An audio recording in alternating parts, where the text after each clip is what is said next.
Jubir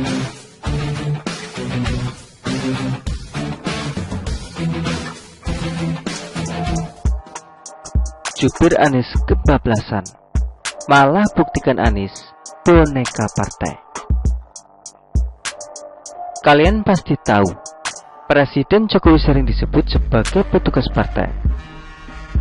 Begitu juga Ganjar yang saat ini sering disindir kubu sebelah, bahwa Ganjar juga capres petugas partai. Padahal itu adalah aturan dari PDIP. Megawati juga seorang petugas partai. Nah, bagaimana dengan Anies? Anies malah lebih parah. Ini datang dari statement jubir Anies, Sudirman Said. Sudirman Said bilang, Anies bukan pengurus partai, bukan kader partai, sehingga tidak punya daya untuk memutuskan apa yang sudah menjadi pilihannya. Anies bukan kader partai, jadi tidak cocok dengan sebutan petugas partai. Bagaimana kalau kita sebut Anies lebih cocok jadi bonekanya Surya Paloh? Anies bisa disetir dengan mudah. Anies mau gimana pun, keputusan akhir tetap bukan di tangan dia.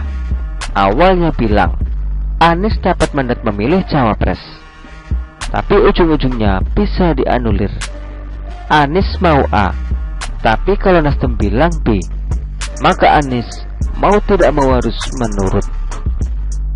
Kalau Ganjar dituduh lemah karena status petugas partai, bagaimana dengan Anies? Lebih parah. Ini benar-benar udah kayak boneka partai atau petugas Surya Paloh. Disuruh buat dengan seimin, entah dalam hati Anies setuju atau tidak, tapi tetap saja terlihat seperti bukan kemauan Anies. Itulah yang dimaksud oleh Demokrat dengan ketidakjujuran dan pengkhianatan. Kesepakatan yang katanya diserahkan kepada Anies ternyata hanya slogan formalitas ecek-ecek.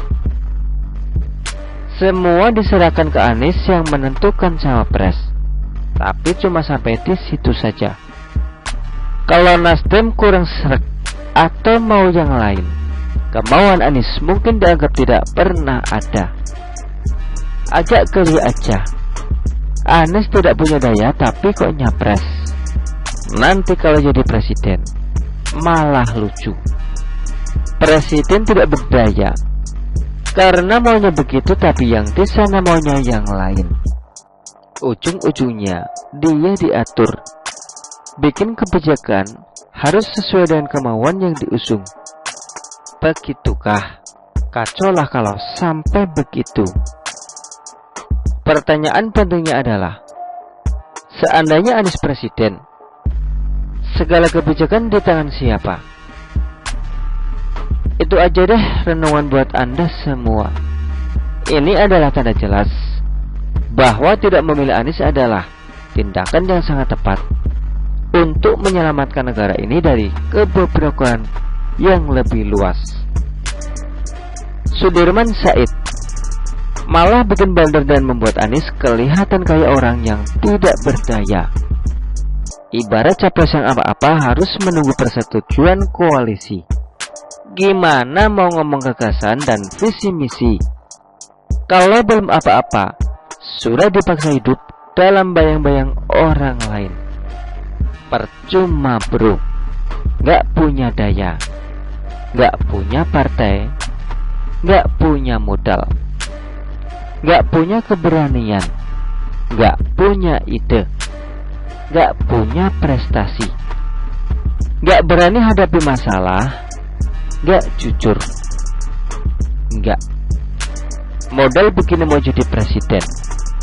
Kalau sampai dia jadi presiden, apakah dia akan bekerja demi kepentingan bangsa atau malah bekerja demi kepentingan pihak yang mengusung dia? Sudirman Said juga berbaik hati dan jujur memberikan peringatan kepada kita semua. Dia secara tidak langsung kasih memberikan warning kepada rakyat supaya jangan pilih Anies. Anies sudah cap sebagai capres boneka. Anies hanyalah boneka yang dipermak dan dikasih make up cantik. Anies dipoles sampai kinclong. dibikin seolah hebat luar biasa, diberi kostum dan topeng untuk mengelabui masyarakat. Ternyata Anies tidak ada apa-apanya, tidak berdaya, tidak punya power. Mau gerak kemanapun terpaksa diatur, karena di belakangnya ada oligarki, pegang mengendalikan remote control di balik layar. Begitulah kura-kura. Artikel ini diambil oleh siwan.com dan ditulis oleh XRT. Bagaimana menurut Anda?